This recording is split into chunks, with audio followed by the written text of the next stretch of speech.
Bien, bonsoir et bienvenue sur Diagonale, l'actualité internationale du jeu d'échecs avec ce soir, de retour parmi nous, le grand maître international Éloi Rolange d'abord. Bonsoir Éloi. Bonsoir Stéphane. Et l'écrivain, maître international, légende française en tout cas, au moins française du jeu d'échecs, Nicolas Giffard. Bonsoir Nicolas. Bonsoir. Alors peut-être pour démarrer, avant d'enclencher sur les thèmes présentés sur cette émission, vous étiez absent notamment ces dernières semaines, puisque vous avez maintenant l'habitude de venir sur ces émissions, mais pour donc un événement français assez important, hein, puisque c'était quand même la finale du championnat de France par équipe, avec de très, très grands joueurs. C'était la phase finale de la première division, où se jouait le titre de champion de France. C'est Clichy qui a gagné pour la 7e fois, un record.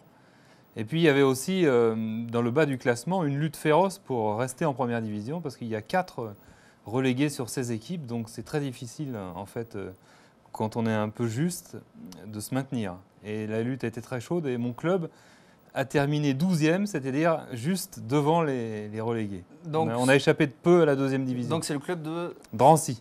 Qui sauve sa peau. Voilà, et les pauvres qui descendent sont Strasbourg, Chess 15 Paris, Caïssa Paris et Avignon, qui joueront l'année prochaine en 2e division, remplacés par ceux qui montent de 2e division, qui sont Toulouse, Le Chesnay, Meaux et Bois-Colombes. Ah ben, je vois que tu suis cette actualité. Monteront en première division l'année prochaine pour un championnat encore très fort.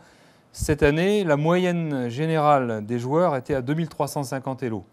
Quand on sait qu'il y a 9 joueurs par équipe, oui, ça fait donc beaucoup de joueurs énorme. très très forts. Voilà, ça fait 9 x 16,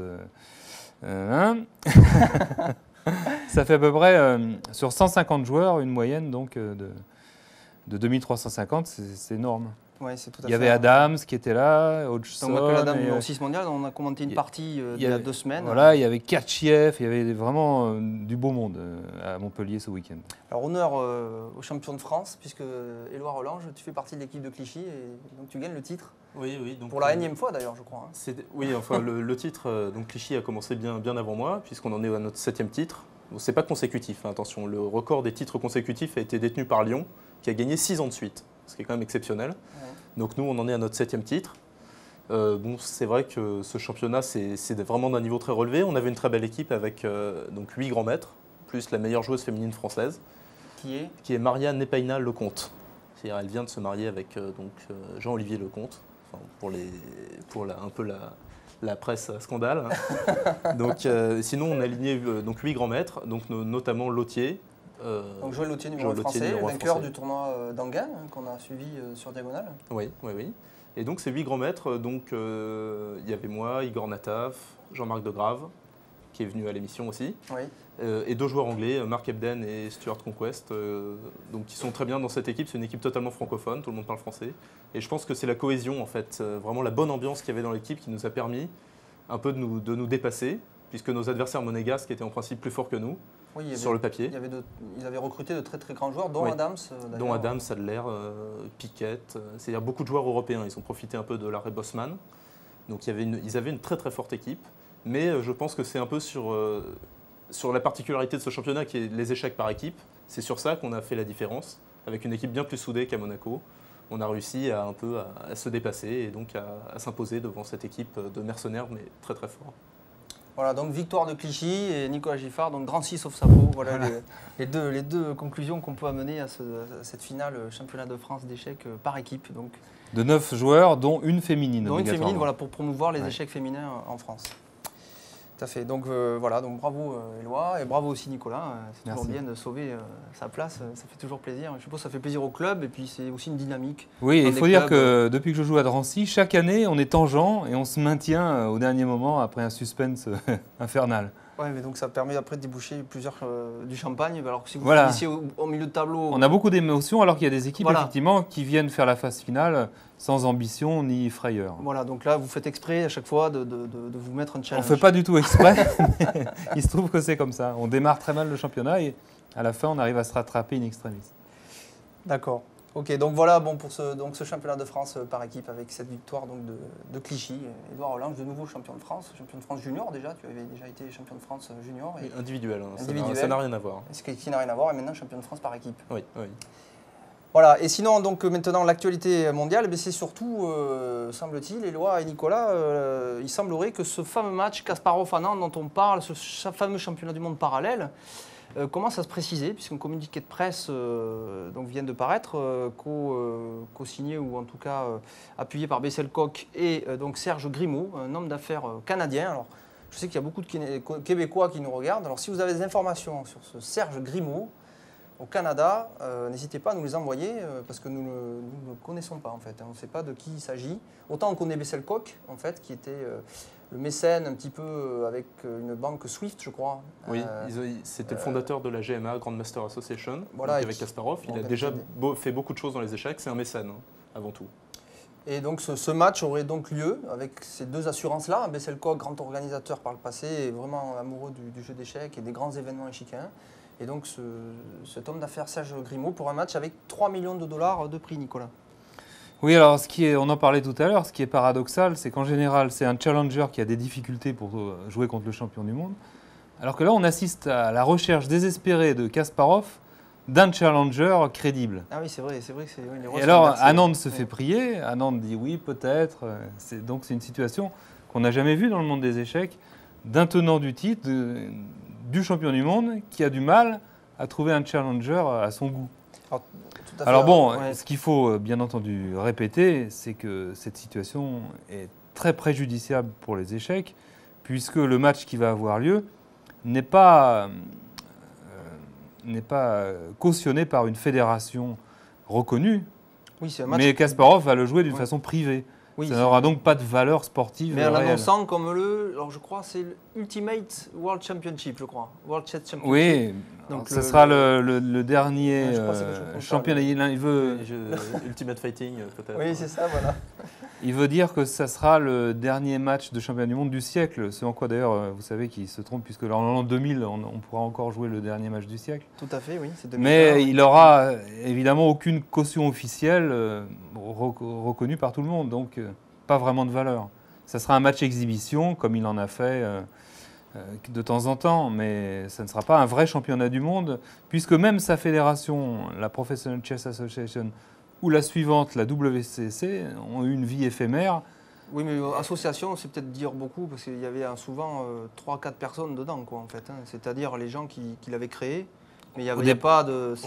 Au départ, c'était un projet ambitieux qui pouvait tenir la route, mais il se trouve qu'il y a eu le sponsor principal qui est parti, et ensuite, finalement, une déliquescence de cette fédération, et que maintenant Kasparov joue indépendamment de toute fédération, c'est-à-dire d'une façon sportive non reconnue, ce qui aboutit à un manque d'intérêt des médias et à un manque d'intérêt au jeu d'échecs en règle générale, ce qui est donc très préjudiciable pour tout le monde des échecs. Je dirais forcément, parce que même les passionnés que nous sommes, on est un peu dubitatifs, quoi. C'est vrai, un championnat du monde a 2 personnes sans élimination. Alors, il y a aussi un autre thème, Éloi, qu'on peut développer, c'est que va faire Anand ? Parce que c'est quand même pas encore officiel, disons que Kasparov a donné évidemment son accord, puisque c'est lui qui veut l'organiser. Semble-t-il, l'argent est là et prêt à être investi sur ce championnat du monde avec ses 3 millions de dollars de prix, 2 millions aux vainqueurs et 1 million aux perdants. Mais Anand a un problème puisque, entre-temps, il va y avoir donc, tu parlais de fédération, Las Vegas, championnat du monde de la fédération internationale, avec un contrat qui stipule les joueurs qui arrivent en quart de finale n'ont pas le droit de jouer un autre championnat du monde ou un autre match qui s'appellerait championnat du monde d'échecs. Oui, tout à fait. C'est vrai que ça pose un problème à Anand. Anand est d'une grande intégrité, ça tout le monde le sait, c'est reconnu. Alors, je pense que s'il s'engage à jouer le championnat du monde FIDE, quoi qu'il arrive, il ne jouera pas contre Kasparov. À mon avis, dans sa tête, il n'envisage pas de jouer les 2 matchs. Donc, à mon avis, il va vraisemblablement ne pas jouer le championnat du monde FIDE cette année pour aller vers ce match avec Kasparov. Alors maintenant, c'est vrai que ça peut lui poser quand même un problème, puisque ce match n'est pas légitime. La FIDE, c'est quand même une institution qui a fait ses preuves, qui dure depuis longtemps. Donc, Anand aurait tout intérêt à rester à la FIDE, mais peut-être que l'appât des dollars va un peu le perturber. C'est un choix difficile qu'il a maintenant à faire, parce que est-ce qu'il va aller vers ce match illégitime, ou alors est-ce qu'il va rester dans la FIDE avec des chances de gagner qui sont vraiment minimum? Alors moi, ça me rappelle le fameux match qui est un peu sur le même système, le fameux match Kasparov-Short, qui a eu lieu, où Short, après avoir perdu ce match, donc il avait joué hors la FIDE aussi contre Kasparov, il avait perdu le match, il s'était fait battre. Le match avait été short, comme avait dit Kasparov. Il n'avait pas été si facile que ça pour Kasparov. C'est vrai il avait mis un certain temps à prendre l'avantage. Mais il avait quand même gagné assez clairement, je crois, au final. Oui, au final, oui. Le score final était assez fortement en la faveur de Kasparov. Mais je crois que du coup, après, derrière, Kasparov, lui, de toute façon, était hors la FIDE. Mais après, Short avait toutes les peines du monde à réintégrer. Ah, mais il avait été exclu de la FIDE, ainsi que Kasparov, par Campomones à l'époque. Oui, mais Kasparov avait moins du coup, voilà, effectivement, avait moins après de difficultés, parce qu'il a toujours sa notoriété. Bon, puis il est toujours numéro 1 mondial. Lui, Short était arrivé à faire donc à être crédible pour jouer ce match-là, puisqu'il il était en finale du championnat du monde officiel en fait. C'était ce match officiel qui s'est joué en dehors. C'est ça. C'était un match qui devait avoir lieu sous l'égide de la FIDE. C'était la finale normale du championnat du monde FIDE, et ils sont allés la jouer sous une autre bannière parce que la ville de Londres donnait plus d'argent que la ville de Manchester pour ce match. Alors ce que je voulais faire, en fait, c'était un parallèle. Short avait eu beaucoup de mal après puisqu'il a été exclu de la FIDE. Est-ce qu'Anand ne risque pas, en acceptant ce match contre Kasparov, à moins de le gagner peut-être, mais même s'il le gagne, de se retrouver tout seul? La disgrâce de Short avait duré un an et demi, pas plus. Maintenant, Short joue tous les championnats du monde FIDE, puisqu'on l'a vu à Groningen jouer très bien, manquait de se qualifier de peu pour jouer contre Karpov.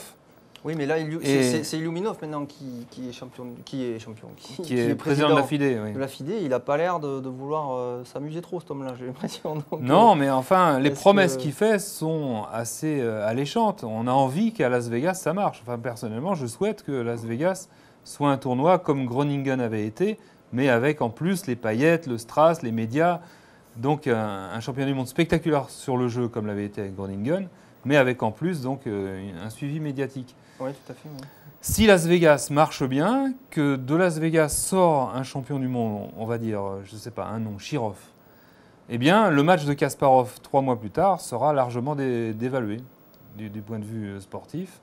On sait que Kasparov, c'est le meilleur joueur du monde, bien sûr, mais son match, là, contre Shirov, sera sans doute négligé par les médias. Oui, mais alors c'est un vrai match, effectivement, comme tu le dis, ça risque de porter ombre à ce match Kasparov-Anand si le championnat du monde marche bien. Mais de l'autre côté, si Anand et Kasparov décident d'aller jouer à côté aussi, ça peut porter ombre au championnat du monde et jouer contre la médiatisation. Non, je ne pense pas, puisque Las Vegas sera avant le match de Kasparov. Oui, mais sans les deux meilleurs joueurs du monde. Bien sûr, mais bien sûr. C'est comme, imaginons une Coupe du monde de foot, sans le Brésil et l'Allemagne. Bien sûr, mais il y aura en perspective sans doute l'idée d'avoir le gagnant à Las Vegas qui plus tard pourra lancer un défi à Kasparov. Donc, oui, mais on ne s'en sort plus dans ce cas-là. Non, mais bien sûr, c'est très mauvais comme situation. Mais comment résoudre la crise actuelle? Je ne vois pas d'autre moyen qu'une réunification, c'est-à-dire le vainqueur de Las Vegas qui jouera ensuite contre Kasparov pour le titre mondial de la FIDE. Moi, je vois que ça. Oui, mais comme Kasparov ne voudra toujours pas... il va vouloir toujours... Kasparov ne voudra toujours pas. Peut-être qu'avec un match en partie, avec, mettons, une douzaine, une quinzaine de parties, un match en longueur comme il avait toujours fait, à ce moment-là, il accepterait peut-être, je ne sais pas. Oui, en posant certaines conditions peut-être. Mais je pense qu'il est conscient lui-même, d'ailleurs il a reconnu récemment dans une interview qu'il avait fait une faute en sortant de la FIDE en 93. Il l'a dit textuellement, j'ai fait une faute en créant la PCA en sortant de la FIDE. Peut-être qu'il va accepter l'idée d'affronter le vainqueur de Las Vegas. Moi, c'est ce que j'espère. Oui, mais peut-être que le vainqueur de Las Vegas ne pourra pas, puisque dans le contrat des joueurs... Oui, mais peut-être que la FIDE et Kasparov trouveront un agrément, un accord pour ça. Bien sûr, on peut toujours, c'est ce qu'il faut toujours négocier. Oui. Je vois quand même un risque pour ce championnat du monde FIDE, ça serait qu'un joueur inconnu gagne le tournoi. Ce qui est tout à fait possible avec ce système. Il ne sera pas un joueur sans talent ni sans intérêt ensuite pour le suivre dans son match contre Kasparov. De toute manière, le vainqueur, même Anand, même tout le monde est massacré par Kasparov actuellement. Il n'y aura aucun suspense de toute façon. Donc. Enfin, l'avantage que Anand a sur les autres participants de ce championnat du monde FIDE, c'est qu'il a déjà joué un match contre Kasparov. Il a déjà joué 24 parties contre Kasparov, un match long. Il a réussi plus ou moins à tenir quand même sur la première moitié du match. Donc là, il va sans doute essayer de s'améliorer, essayer de gommer un peu ses faiblesses. Et donc, cette expérience peut donner à un joueur comme Anand des possibilités contre Kasparov. Alors que si c'est un des joueurs comme par exemple Svidler, qui n'est pas très connu, qui doit être numéro 10-12 mondial, peut très bien remporter ce tournoi, il est très fort en système coupe. Alors après, Svidler gagne le championnat du monde FIDE, ça n'a plus aucun sens pour la FIDE. Ça discrédite complètement ce système d'organisation. C'est le principe même du Coupe du monde de foot, il y a eu des surprises aussi. Je veux dire, on ne peut pas être sûr d'avoir le joueur favori qui gagne. Bon, c'est le principe des matchs par élimination aussi. Donc on peut avoir Zwiller qui gagne. Je pense qu'il s'il gagne, il ne faut pas oublier que s'il gagne, il va sûrement battre les autres. C'est-à-dire qu'il va battre Anand, il va battre Kramnik. Donc il va gagner sa notoriété en gagnant les matchs. Oui, enfin, par exemple, la C'est pas le Zwiller Groningen, d'aujourd'hui Kramnik n'avait pas joué, Anand n'avait pas joué. Il y avait beaucoup de joueurs qui quand même avaient refusé de jouer. Ça peut Kramnik être également la même seulement, chose non. cette année. Anand avait joué à Groningen puisqu'il avait. Anand avait joué. Il n'y a que Kramnik qui avait refusé. Kramnik et Oui. Kamsky. Oui. Oui. Donc, À Kamsky, cause de la nouvelle formule de jeu rapide. Et surtout le fait que Karpov était parachuté directement en finale du championnat du monde. Il avait refusé cette idée.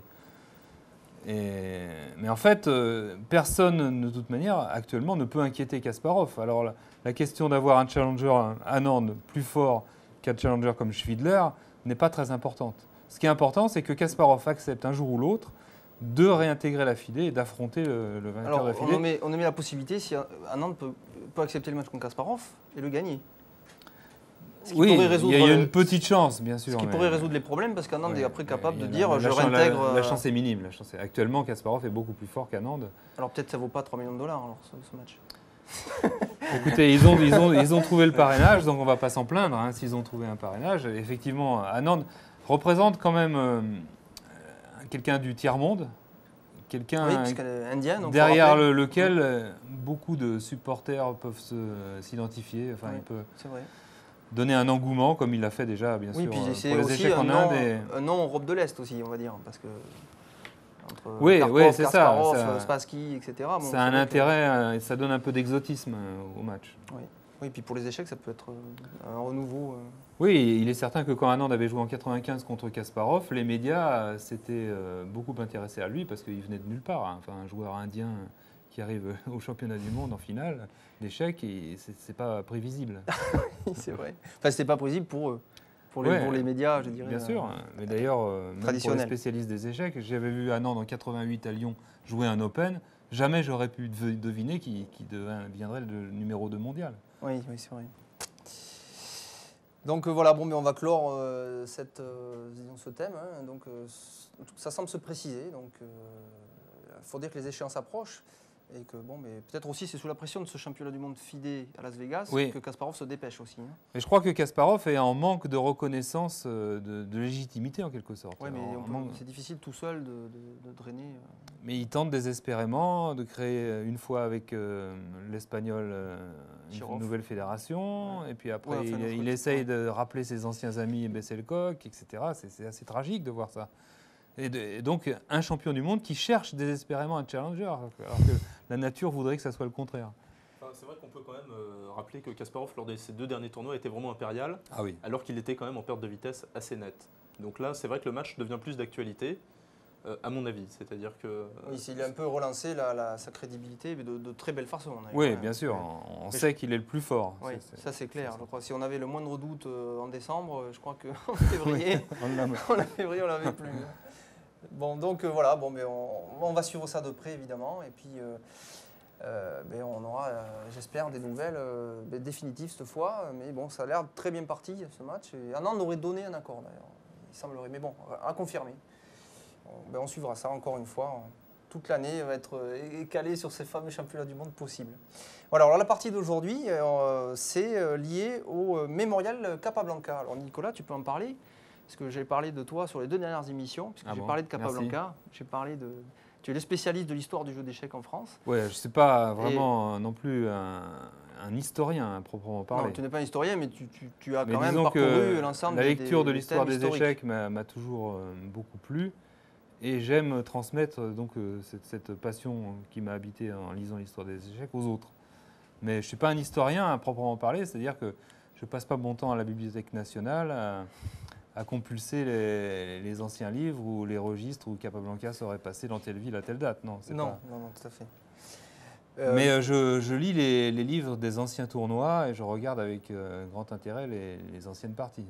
Ça, c'est vrai. Donc, alors, la semaine dernière, justement, on avait commenté la fameuse partie Capablanca-Marshall, et donc, qui était la naissance, au moins médiatique en tout cas, du Gambit Marshall à l'époque, en 1918. Et donc à La Havane actuellement a lieu un tournoi en mémoire de ce grand champion cubain, donc le seul champion du monde cubain d'ailleurs d'échecs. Hein. je suis pas prêt de se renouveler, je pense, parce que c'est vrai que c'était quand même... c'est assez curieux de voir. D'ailleurs, c'est un des rares exemples avec Euve d'un petit pays qui, Oui, mais c'est qui dû devient à champion du monde d'échecs. c'est dû à la précocité de Capablanca, c'est-à-dire son père lui a appris à jouer quasiment bébé, et donc il y a une photo assez célèbre où on voit, il a 4 ans, on le voit sur les genoux de son père pousser une pièce. À 4 ans, donc c'est vraiment les grosses joues de bébé. Enfin, c'est... Tu connais cette photo, Éloi, toi? Eh bien non, moi Tu l'as pas je ne vu suis pas très histoire du jeu. Toi, tu es plutôt dans l'actualité, mais le Memorial Capablanca, c'est donc... L'actualité et la technique. Et la technique. Tout à fait, bah, oui, je crois. Ce Memorial Capablanca, c'est un très fort tournoi annuel. Je crois que c'est même le plus grand tournoi en Amérique latine, tout simplement. Je crois qu'annuellement, il n'y a pas d'autres... Il y a des tournois en Argentine, qui sont assez beaucoup, forts, ouais. mais, Oui, mais je crois qu'ils n'arrivent ils ne sont pas traditionnels. Oui, Ils sont pas qui ne sont pas réguliers, mais... ils Et qui n'arrivent pas à ce niveau-là quand même, parce qu'on a de très très grands joueurs qui viennent jouer à... Oui, sans doute, non. Étienne Bacro est effectivement. venu jouer Ouais. là-bas, est allé jouer, je crois. Hein. À Buenos Aires, on a eu des très très beaux tournois, Stéphane. Les Memorial Najdorf Oui, mais qui n'ont plus lieu aujourd'hui. Non, qui n'ont plus lieu aujourd'hui, mais avec vraiment... donc Oui, on a eu Philippe Fischer. Polgar, Fischer aussi avait joué Valérie là-bas. Saloff, Effectivement. vraiment des joueurs extrêmement forts. Mais enfin, c'est vrai que là, c'est une tradition, le Memorial Capablanca, tous les ans. C'est vrai que c'est un très fort tournoi qui dure et qui perdure. Donc, grande tradition échiquienne à Cuba. Et oui, et puis qui a été développé aussi avec le lien entre Cuba et l'URSS pendant longtemps. Les liens économiques étaient très forts et les échanges culturels aussi. Et donc, il y avait beaucoup de joueurs d'échecs soviétiques qui allaient à Cuba entraîner les joueurs cubains. Et donc, voilà pourquoi Oui, le c'est niveau vrai, à Cuba est oui. fort aussi. Oui, ça explique, c'est vrai. C'est vrai que... Il ne faut pas oublier évidemment le lien qui Voilà, unissait qui, bon, Cuba et l'Union soviétique. Ouais. Donc, on va avoir une partie en fait, du vainqueur de l'an dernier, puisque donc, le tournoi démarre aujourd'hui. Donc, on n'a pas encore aujourd'hui, avec le soleil en plus. Donc, les parties doivent être en train de se jouer d'ailleurs pour la première ronde. Hein, le temps que le soleil arrive là-bas. Donc, on a une partie du vainqueur de l'an dernière, donc Robert Hubner, contre Anthony Miles. Oui. Donc, deux joueurs, peut-être Éloi, que tu peux nous présenter, tu les connais? Il y a une histoire fabuleuse sur Hubner que tu connais sans doute, Nicolas. Il a dû être en finale des candidats contre Smyslov. Contre Korchnoi, je dirais plutôt. Peut-être contre, Contre Smyslov. contre Smyslov. Ils avec étaient à égalité. le tirage au sort. Voilà, c'est ça. Égalité. Après, ils essaient de se départager avec deux nouvelles parties, encore égalité. Et donc, il faut faire un tirage au sort à la roulette. Donc, À la roulette. tirage au sort à la roulette en finale des candidats. Alors donc, je ne sais plus quelle couleur a choisi Hubner. Il a dû prendre le rouge ou le noir. Il n'y avait pas Non. les blitz à cette Et époque. c'est le 0 qui est sorti. Ouais, non, en fait, tirage. Hubner n'a pas voulu assister à cette mascarade, il a dit. Et donc, il n'a pas assisté Au tirage au sort.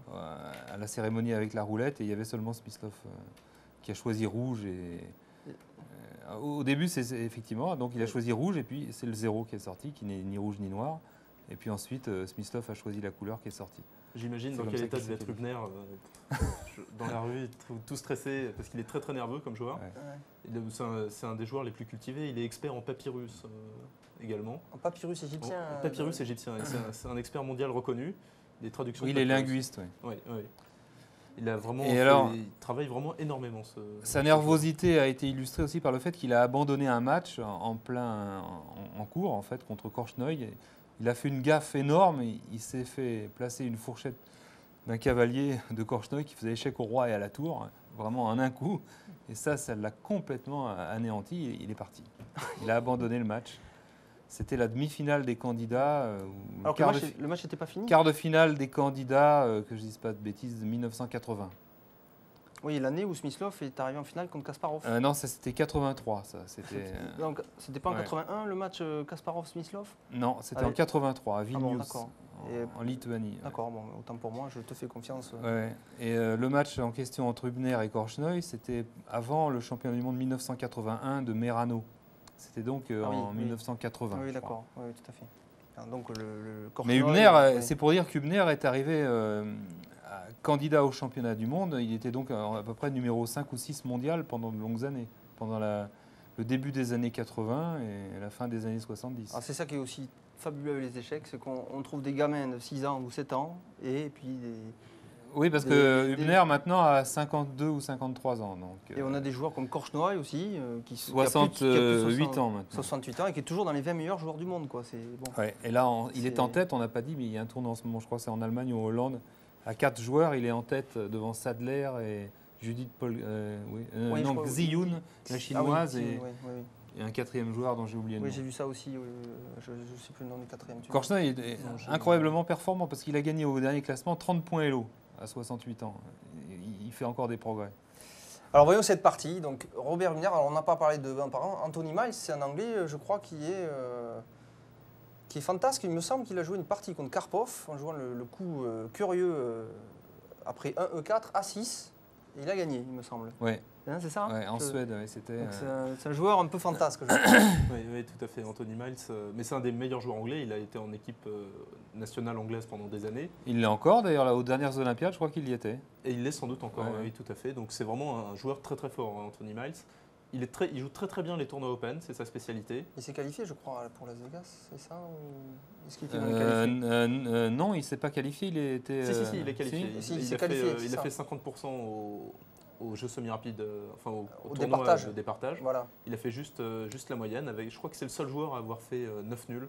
Donc aussi Sur présent le- à Las Vegas. Je ne sais Voilà. pas si Robert Hübner, lui, est qualifié. Ça, c'est pas sûr. Bon, Au zonal, avec les Allemands, je crois qu'il ne s'est pas il qualifié. n'est pas non. qualifié. Bon, enfin, en tout cas, il a été déjà donc, au finaliste des candidats, donc, d'après ce que tu nous disais tout à l'heure. Oui, oui, Hübner- finaliste, Hübner, oui, effectivement, Hübner a contre déjà Hübner. fait ses Finaliste. preuves. Donc là, Oui. je vous fais confiance, je ne sais Deux pas. C'est deux très forts joueurs de toute façon. Voilà, donc Robert Hübner contre Anthony Miles, voyons cette partie.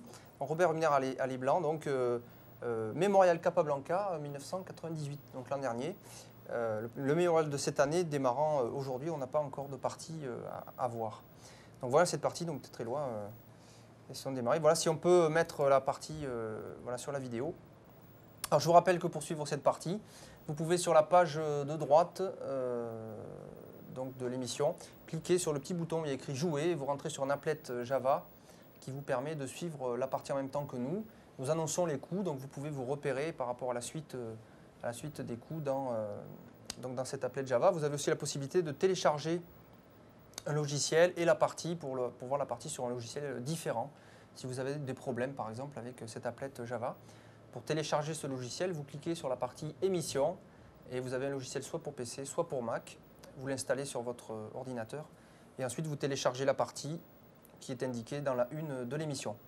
Voilà, après ces indications techniques, voyons comment Robert Hübner démarre sa partie contre Anthony Miles. Alors donc il joue un D4, donc c'est un des coups normaux. Sur quoi Miles joue cavalier F6, cavalier F3. Donc tout ça c'est très normal. Donc chacun des deux joueurs prend le centre, hein, c'est la base de l'ouverture aux échecs. Et là, attaque du centre rapide donc de Tony Miles. C'est une ouverture qui est assez donc, caractérisée par ce coup que vous voyez là, C7, C5. Voilà, sur le Il attaque directement le pion D4. Donc propose un échange d'un pion qui est donc un petit peu sur l'aile, hein, le pion C, vous voyez, contre un pion qui est plus central, le pion D. Donc globalement, cet échange, on peut dire, favoriserait légèrement les noirs s'il avait eu lieu. C'est-à-dire si les noirs venaient à jouer C prend D4, ils se retrouveraient avec deux pions au centre, là, hein, sur ces deux colonnes qu'on appelle les colonnes centrales, contre un seul, ce qui est un tout petit plus, hein, on va dire plus un dixième de pion, pour parler un peu comme les ordinateurs. Donc c'est minimum. Mais bien entendu, donc, tout ça c'est très connu, Hübner ne permet pas cet échange et avance son pion. Donc vous voyez qu'ici, il joue D4, D5, donc il prend de l'espace. C'est-à-dire que là, il s'avance, il va dans le camp ennemi et il place un fort pion, un pion avancé, disons un avant-poste. Voilà, qui est susceptible de gêner les noirs, notamment par exemple ce cavalier du coup ne peut plus sortir sur cette case C6, donc c'est un pion qui va gêner un petit peu les noirs. Oui, oui, oui. Donc ici, on arrive dans des structures qu'on appelle structure de Benoni ou structure du dragon également, on peut appeler ça comme ça, ou Pirc, ça a beaucoup de noms. Ça va dépendre des coups suivants. Ça va dépendre des coups suivants, tout à fait, mais normalement les noirs jouent D6, suivi de G6, fou G7. Vous voyez, le fou là sera sur une belle diagonale, aidé par ces deux pions-là. Donc ça, c'est un développement normal de la part des noirs. Mais Voilà, Tony Miles, c'est-à-dire que les deux pions là contrôlant les cases noires, ici, donc ce pion D6 et C5 contrôlant la case D4 et E5 ici, ces deux cases, avec un fou placé sur cette grande diagonale, les cases noires seraient bien verrouillées, double contrôle. double contrôle de la part des noirs, et donc les blancs auraient du mal à lutter sur ces cases noires. Voilà, donc ça serait une idée tout à fait normale donc du côté noir. Mais Tony Miles a une idée un peu qu'il a déjà expérimentée, donc il joue ici. Dès le troisième coup, il joue quelque chose de surprenant, il avance un pion à l'aile. Il joue B7, B5. Voilà, donc il ne lutte pas tout de suite pour le centre en fait, c'est ça que Non, tu veux dire? Il abandonne complètement le centre et joue ce coup un peu surprenant. Le pion est en prise, hein, vous voyez, ce pion B5 n'est défendu par personne. Il n'est pas encore attaqué, mais enfin, et c'est bizarre. En plus, un principe très simple que que la majorité des gens connaissent, dans l'ouverture, il faut sortir ses pièces. Il faut sortir ses pièces. Alors tu dis, il n'est pas, effectivement, on peut dire que les deux pions ne sont pas attaqués, mais celui-ci, en fait, est susceptible d'être défendu rapidement par ce pion. Oui. Alors que celui-ci, bon, mais il peut aussi être défendu par l'autre pion ici. Aussi, Oui, mais il peut être attaqué par ce coup A2, A4, qui est thématique dans ce genre de position. C'est-à-dire que B7, B5, jouer B5, c'est un peu trop tôt. Ça fait partie, en général, du plan noir. Vous voyez que donc dans la structure qu'on avait définie avec G6 et fou G7, ça suppose toutes les pièces noires sont dirigées par ici. Donc ça suppose une expansion après des pions. Les noirs vont avancer les pions par là. Donc là, Tony Miles avance un peu avant l'heure. C'est-à-dire qu'il oublie un peu de sortir ces pièces-là pour directement commencer à prendre de l'espace de ce côté-là de l'échiquier. Alors c'est un petit peu rapide à mon avis, c'est prématuré probablement. Et donc là, Robert Hübner va devoir attaquer très vite ces pions un peu, voilà, un peu pas fixes. Voilà, le but pour les blancs, c'est d'attaquer ces pions, Il faut dire que pions faibles. le dernier coup de Miles est caractéristique de son style. Il aime les coups provoquants. Oui, c'est ce qu'on On avait en dit dit tout à l'heure à la tout à partie l'heure. voilà, de Karpov, où il avait joué. Donc il ne faut pas s'étonner quand on voit ça de sa part. Voilà, c'est son style. On va dire que c'est son style un peu fantasque. Ouais, Voilà. d'autant plus qu'il avait déjà joué ça contre Garry Kasparov. Donc Nicolas, tu me disais que ce match avait eu lieu Dans les années 80, au milieu des années 80. Au milieu des C'était années des matchs 80. d'entraînement de Kasparov à l'époque, avant d'affronter Karpov en championnat du monde là, en 1984, fin 84. Il s'était entraîné contre Hübner, contre Anderson aussi, il avait fait un match à Belgrade, et contre Miles. Mais contre Miles, c'était peut-être pour un match suivant contre Karpov, je crois.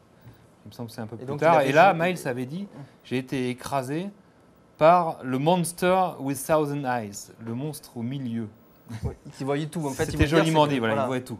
C'est Kasparov maîtrisait complètement Voilà, tout c'est- l'échiquier et ne ratait rien. Comme des yeux de grosses mouches. Là. Oui, donc il avait À déjà mille facettes. employé en fait, cette ouverture contre Garry Kasparov et avait subi une défaite express, une miniature de Garry Kasparov. Ce genre d'ouverture ne marche pas contre tout le monde. Alors il a choisi Hübner pour jouer ça, un début un peu excentrique, parce que tout le monde connaît la préparation légendaire de Robert Hübner, qui a fait des ouvrages d'analyse énormes, donc aussi bien pour l'analyse de partie que pour l'ouverture. Hübner est vraiment un analyste, c'est très clair. Donc Tony Miles, un peu par ce coup, essaie de le surprendre, de sortir un peu des sentiers battus et joue un coup un peu excentrique dès le début. Alors voyons comment Robert Hübner essaie de réfuter un petit peu cette conception. Voilà. on va dire, hein. Alors ici, il joue fou G5. Donc vous voyez, il a sorti son fou là et se propose donc de prendre ce cavalier qui va détériorer la structure de pion noir. Oui, Les noirs étant obligés de reprendre soit avec ce pion-là, soit avec ce pion-là, se trouveraient avec ce qu'on appelle des pions doublés. Donc vous allez voir deux pions, un là et un là, qui sont donc une faiblesse sur le long terme. Et Tony Miles s'en fout.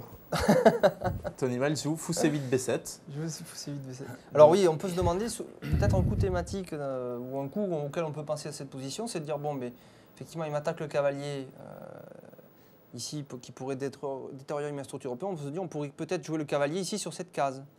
Oui. Ici, et qui permettrait d'attaquer aussi le fou blanc. Donc en fait, tu proposes au quatrième coup des noirs de jouer cavalier F6 en E4, Ouais. ce qui est un bon coup. C'est considéré par la théorie comme très intéressant. Ce cavalier ici, Donc sur là, le case fou 4. devrait battre en retraite, puisque aucun intérêt d'échanger un cavalier contre un fou si on n'a pas détérioré la structure de pion. Donc on partirait sans doute en F4. Non, je crois que sur cavalier E4, le coup, j'avais vu une partie, c'est dame D3. Et, oui, alors justement, il Ah me ouais semble que c'est après fou F4. Ah bon D'abord, Ah bon on enlève Ah le fou bon et on joue dame D3 après. Ah oui. C'est l'inconvénient du cavalier E4, c'est que cette dame D1 vient en D3, attaquant et le cavalier et le pion B5, Ah oui, d'accord. et créant quelques problèmes côté noir. Avec une double Mais attaque. Il me semblait qu'on rapatriait le fou avant, alors peut-être que Bon, je enfin, me c'est un trompe. détail théorique. Enfin, Mais bon. cavalier E4 est un coup très intéressant. Enfin, je dans voulais cette signaler, position. il avait plusieurs positions, enfin possibilités. Il choisit encore un coup, je dirais secondaire entre guillemets. Oui, enfin, il faut dire que cavalier E4 n'est pas non plus très naturel, puisqu'on bouge deux fois la même pièce dans l'ouverture, Ah. ce qui ne fait pas partie des principes de base.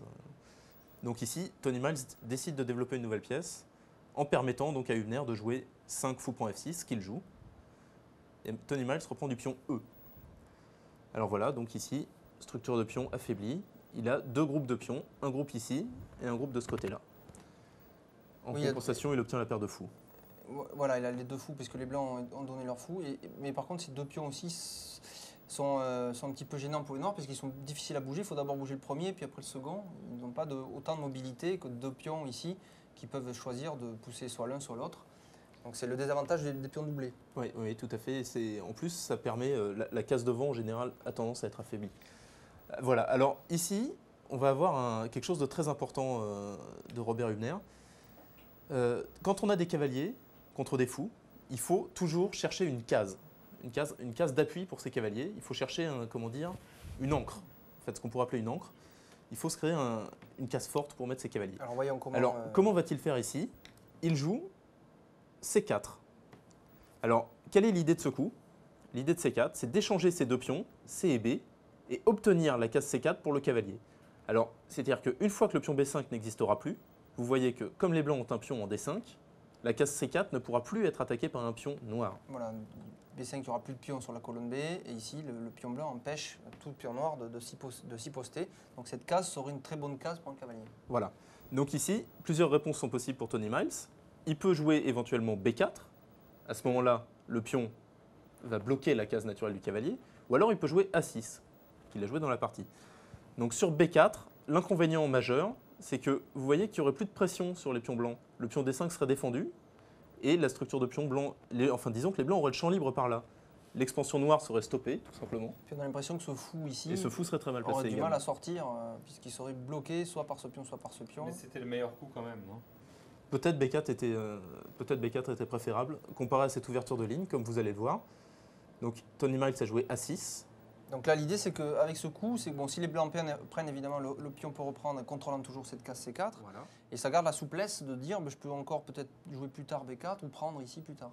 Ça Oui. garde une certaine souplesse, ça laisse ce qu'on appelle la tension entre les pions. En fait. Il faut, en règle générale, essayez toujours de garder la tension quand vous pouvez. C'est-à-dire, si votre adversaire ne peut rien provoquer, c'est que votre position est meilleure. Disons, votre position de pion est meilleure. Si c'est vous qui pouvez provoquer des choses. Alors voyons ce que fait Hübner. Donc il occupe carrément le centre maintenant avec le coup E2-4 logique. Hein, il consolide son centre D5 et permet maintenant au fou de sortir pour se développer. D'ailleurs, il crée une menace ici, Stéphane, puisque vous voyez qu'avec le fou qui sort, il a créé une pression de plus sur le point B5. Ah oui. Maintenant, le pion attaque le pion, et en cas de reprise, ce fou viendra simplement reprendre là. Donc ça crée une menace, en plus d'être un coup très naturel qui prend le centre et qui permet le développement des pièces. Alors, donc maintenant on a planté le décor, on va voir maintenant comment... Donc vous voyez, Tony Miles ne lâche pas la case C4, il continue à défendre B5, il ne craque pas, il joue toujours pas B4, il joue Dame B6, défendant encore une fois son pion B5. Il aurait dû craquer, justement. C'était peut-être encore le dernier moment pour craquer. Le problème quand même avec ce coup, c'est qu'effectivement, bon, il garde la tension ici, mais il ne l'augmente pas. Il ne l'augmente pas, oui. C'est-à-dire qu'il faudrait pouvoir placer par exemple le fou plutôt ici pour créer de plus en plus de tension sur ce point, peut-être pour arriver à les changer. Quoi. Alors que là, bon, mais cette dame, peut-être la menace des noirs, c'est peut-être de prendre quand même ici, puisque la dame pourrait prendre le pion B2. C'est peut-être une des idées de Tony Miles. Mais je pense que dans cette position, les noirs ont plus de soucis à terminer leur développement qu'à commencer à essayer d'aller gratter, d'aller prendre des pions un peu olé olé. C'est-à-dire ça prend un temps. Après, ça prend un deuxième temps pour aller prendre ce pion-là. En attendant, qu'est-ce qu'on voit? C'est que le roi est encore au centre, qui est assez important. Alors voyons. Et là, Hübner, donc très calme, joue cavalier D2. Évitant donc la menace que tu avais dit, Stéphane, hein, puisque maintenant, après B prend C4, éventuellement, on reprend du cavalier qui défend le pion B2 et qui en plus attaque la dame. Donc là, B prend C4 serait un échec total de la stratégie noire, puisque les blancs auraient réussi à mettre leur cavalier sur la case C4 en gagnant du temps. Donc là, c'est inadmissible. Il est impossible pour Tony Miles de prendre en C4. Il joue D6. Un coup de développement, vous voyez, il essaie lui aussi de sortir ses pièces. Il veut sortir son cavalier en D7 puis en E5. C'est-à-dire essayer de maximiser ses pièces. Toujours dans les positions, il faut essayer de visualiser où vous voulez mettre chaque pièce. Donc ici, en l'occurrence, le cavalier B8, on veut le mettre en E5. Donc le chemin le plus court, c'est de jouer D6. Oui, toujours avec l'idée de mobiliser rapidement le plus de pièces possible pour avoir une force de frappe la plus forte possible. Oui, tout à fait. Si une pièce reste sur sa case de départ, elle n'a pas d'action dans le jeu. Il faut donner de l'énergie aux pièces, tout ça en les mettant vers le centre. Ici, la case E5 était vraiment toute tracée pour ce cavalier. Donc il joue D6. Et là, Hübner prend B5. Vous voyez? Donc on en est au 9e coup des blancs, il joue C prend B5. Alors on ne comprend pas très bien, c'est une concession. Après la reprise de Tony Miles A prend B5, qu'est-ce qui s'est passé? Les blancs n'ont pas la case C4, les noirs ont ouvert la colonne A et peuvent maintenant, comme tu l'avais dit Stéphane, renforcer un peu leur position avec fou A6. Donc pourquoi a-t-il joué ça? La réponse vient immédiatement. Après A, il faut dire B, on joue A4. Ah, d'accord, donc là la menace des blancs, c'est de prendre ici en B5 tout simplement, par exemple fou prend avec échec. Oui. Et Avec gain stratégique. Avec gain de pion aussi. Gain de pion suivi de gain de la case C4. Voilà, et l'idée, oui, effectivement, c'est qu'après l'échange, ici, la case C4, ça y est, appartient au cavalier. Et ici, c'est déjà l'échec de la stratégie des noirs, puisqu'il est impossible de garder la case C4.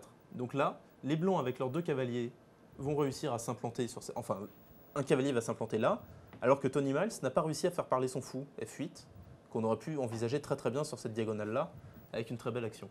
Donc là, c'est un peu dans le temps que Hübner a bien géré son ouverture. Donc maintenant, il craque, mais un peu tard, vu que la case C4 a été libérée par Hübner. Et il ne pouvait pas vraiment faire autrement parce que la prise du pion A4... Donc il faut rappeler peut-être le coup, on est au 10e coup, 10e coup pour les noirs. Donc là, Nicolas, tu dis qu'il n'avait pas trop le choix. Oui, il ne peut pas par exemple jouer fou A6. C'est une variante à mentionner. Alors, si les noirs avaient joué fou A6, avec l'idée de toujours contrôler cette case C4, Et de protéger le pion. par exemple, les pions prend, le fou contrôle la case C4, mais effectivement, il y a un petit ennui. Oui, voilà. La tour noire ne serait plus protégée là-haut. Voilà, donc il faut imaginer, c'est que fou A6, effectivement, avec l'idée, toujours, l'idée c'est de contrôler cette case. Donc pion prend, blanc, fou prend, et le fou contrôle toujours la case C4, mais du coup, la tour noire n'est plus protégée. Et une fois que ce pion blanc a disparu, évidemment, tour prend, tour, avec gain d'une tour, bon, mais... Et puis l'autre tentative des noirs qui a l'air plausible, c'est de faire pion prend pion. Donc, Elle est réfutée. Pion prend pion pour au moins gagner un pion, c'est ça? Voilà, on et change puis de la case. attaquer le pion par la dame noire en bas. Attaquer le pion B2. Et les blancs peuvent répondre cavalier en C4 avec une... Donc si pion prend pion, les blancs joueraient tout de Une suite domination. cavalier C4 et une domination forte. Alors, c'est pas évident. Ah. Cette variante ne m'a pas l'air claire. Après pion prend pion, cavalier C4, on jouerait dame B4 échec. Ouais, l'autre cavalier reviendrait. L'autre cavalier reviendrait, mais à ce moment-là, on a défendu notre pion A4. La dame occupe une position assez intéressante de laquelle on ne peut pas la chasser. Et les blancs n'ont pas de menace dans cette position, Nicolas. Bah, ils vont, Alors, quelle est ton ils idée, vont alors sortir leurs pièces, roquer, et puis plus tard Encore chasser la dame noire, j'imagine. Mais c'est impossible de chasser la dame noire par Ah des ouais moyens. Disons que la position de pièce noire ressemble à une forteresse en fait. Alors Il aurait pu le jouer, alors. Qu'est-ce qu'il Ouais, mais je pense que sur B prend A4, Ouais. il avait peur d'une ouverture de ligne supplémentaire, simplement tour prend A4, sacrifiant le pion B2. Ah oui, les noirs pourraient Qui- prendre le pion B2, mais ah oui, mais ça Voilà. serait réfuté tout de suite. Ça serait réfuté, enfin tout de suite, c'est pas une variante évidente. Ouais, Donc d'accord. on peut la mentionner parce qu'elle est importante. D'accord. Pion prend A4, tour prend A4. Sur A4. dame prend B2, on joue tour prend tour, fou prend tour. Et là, la dame D1 vient en A4 avec échec.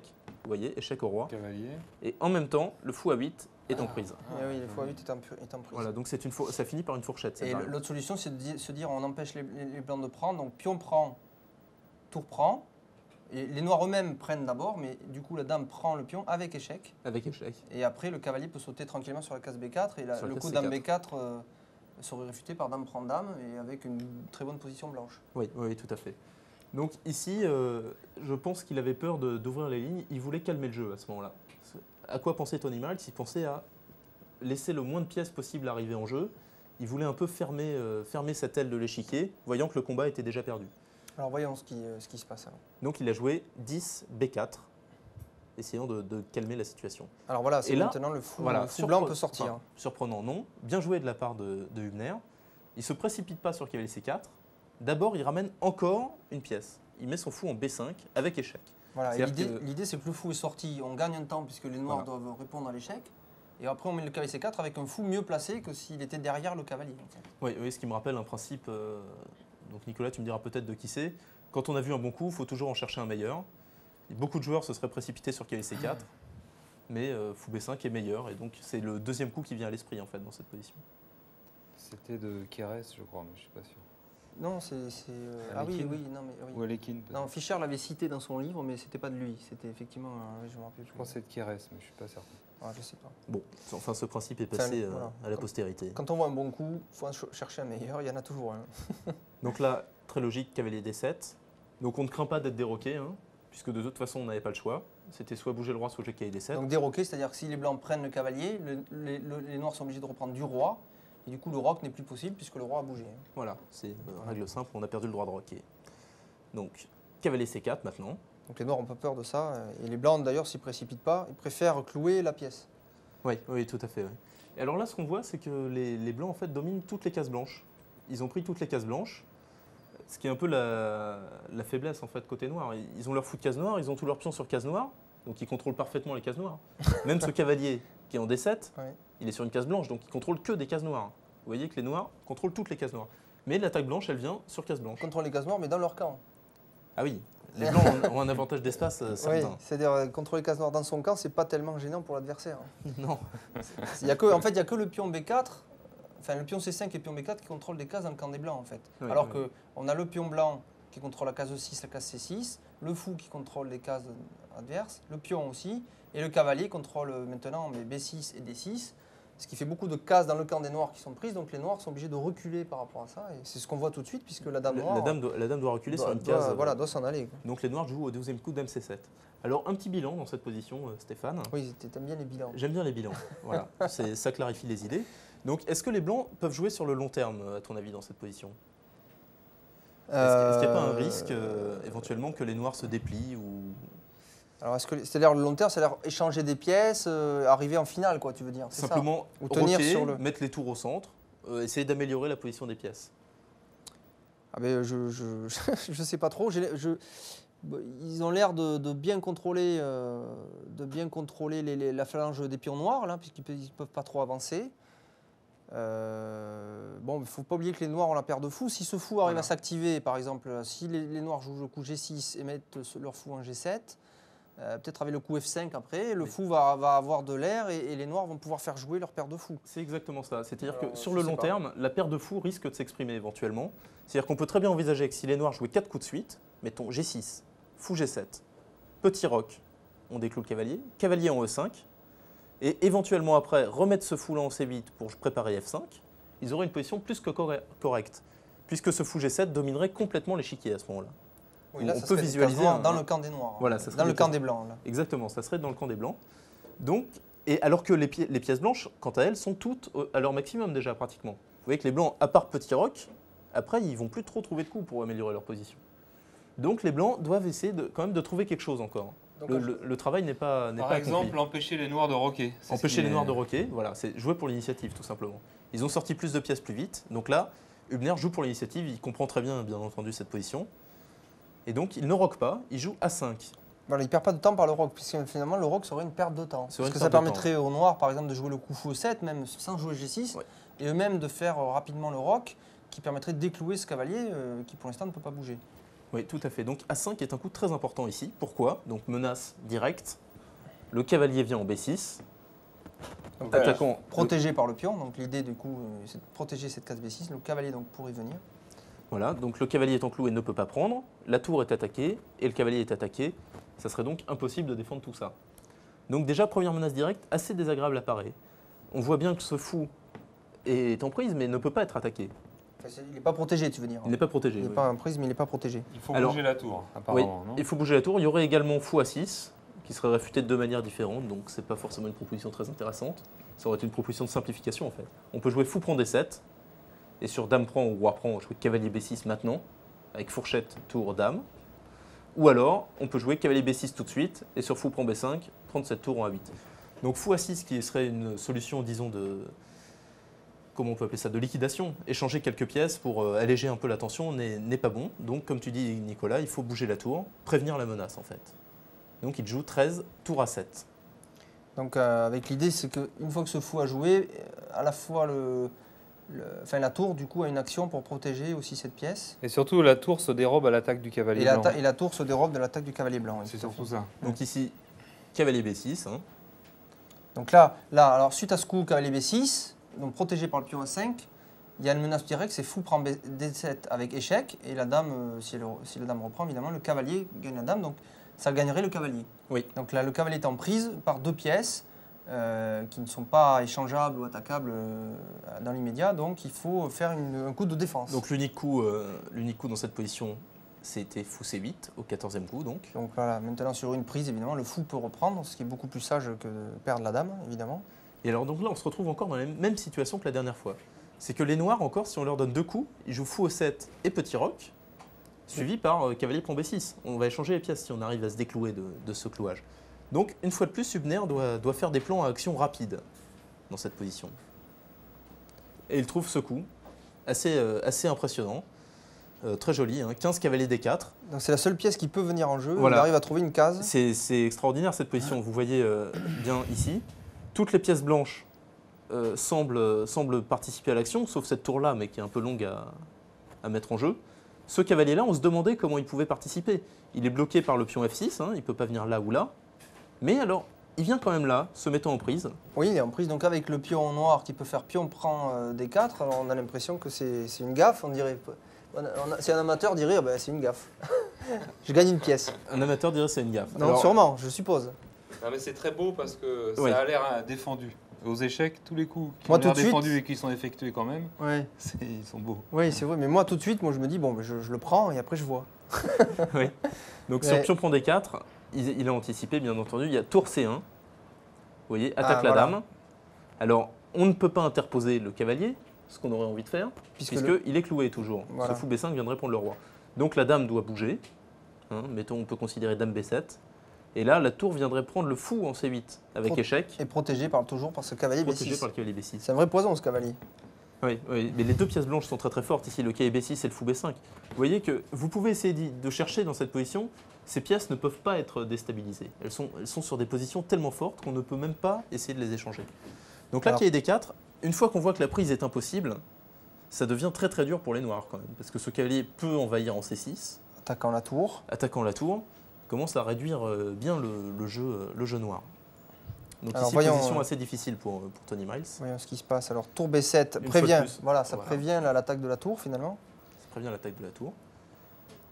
Et donc il arrive à provoquer ce coup qui est prend C8. Enfin, disons que ça ne le provoquait pas. Vous voyez, après tour B7, il n'y a pas de menace. Les noirs ne font pas de menace encore dans cette position. Enfin, éventuellement, ils peuvent jouer tour prend B6.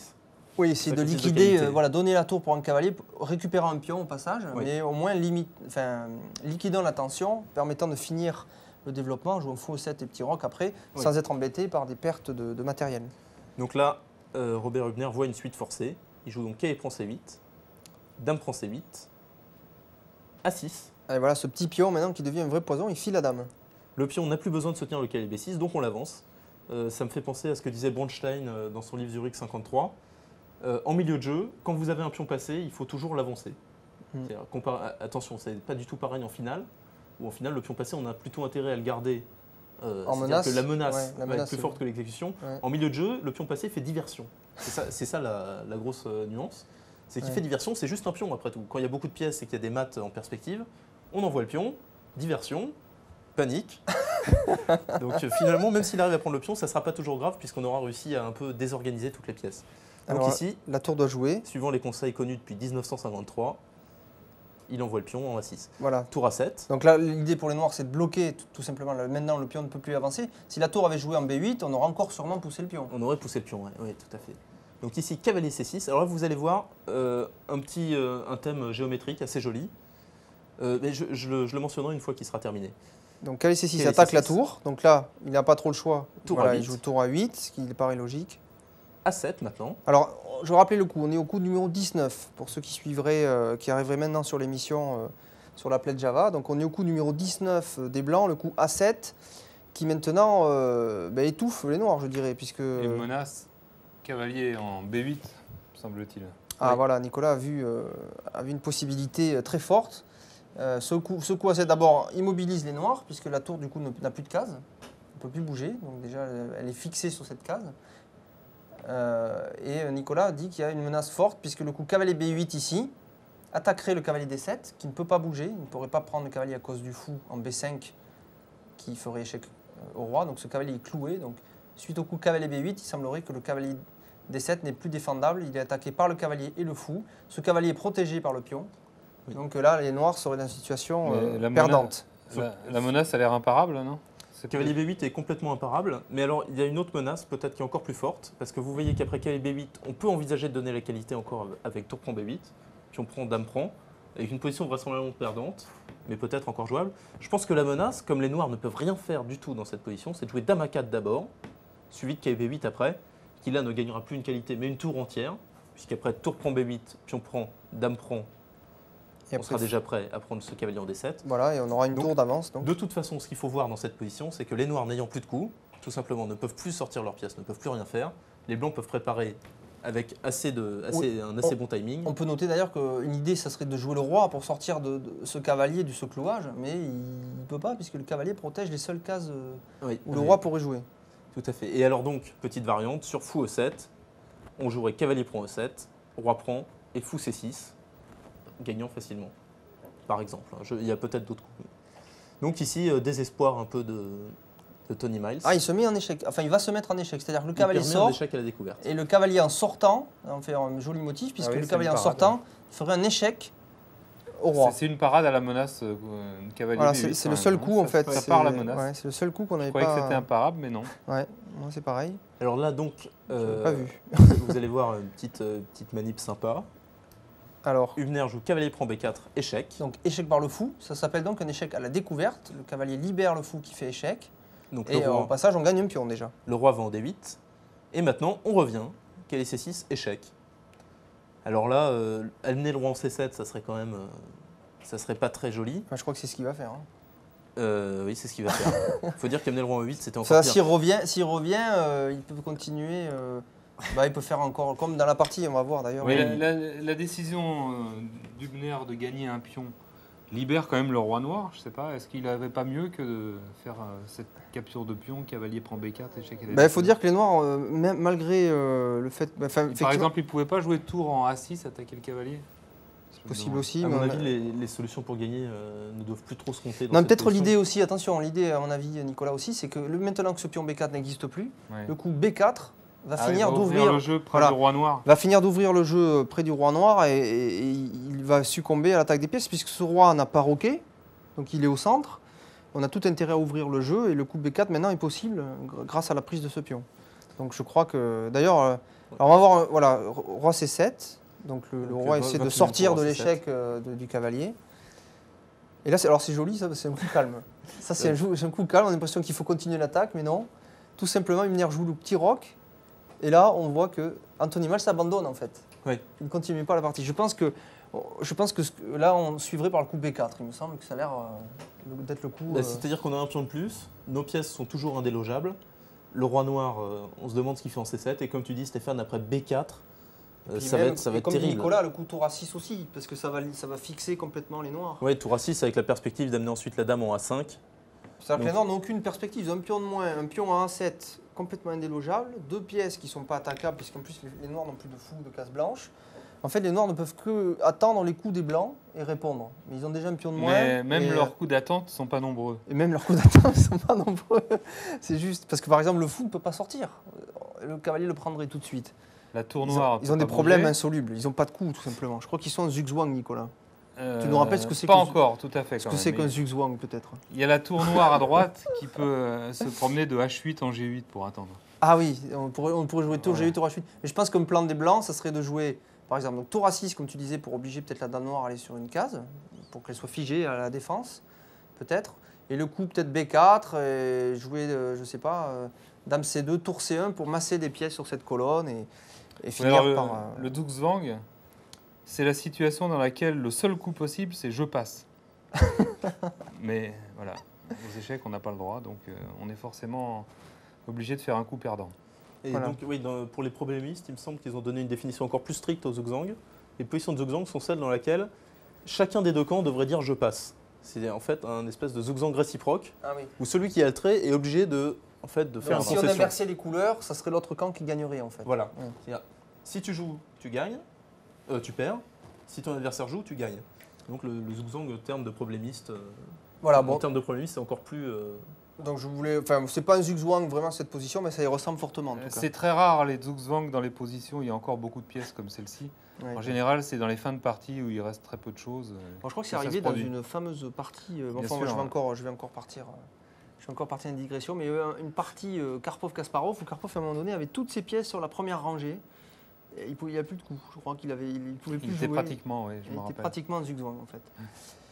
Donc voilà, sur la fin de cette partie, on arrive à la fin de notre émission. Ça va faire 1 heure, donc ce joli parti. Donc Memorial Capablanca 1998. Donc cette année, un nouveau tournoi avec de grands joueurs. Est-ce que tu as vu tous les noms des joueurs cette année Et non, j'ai quelques vois problèmes pour me connecter. Ah, donc, Petit problème, j'ai- un petit virus. Donc, Alors moi-même, je sur sais la pas, machine. tu as vu toi, Nicolas? Et le j'ai joueur vu qui qu'il y avait Alexandre Losiège, un jeune Oui. Canadien qui est venu en qui est France. venu en France gagner le tournoi de Gonfreville-Lorcher. Non, je crois qu'il a terminé second.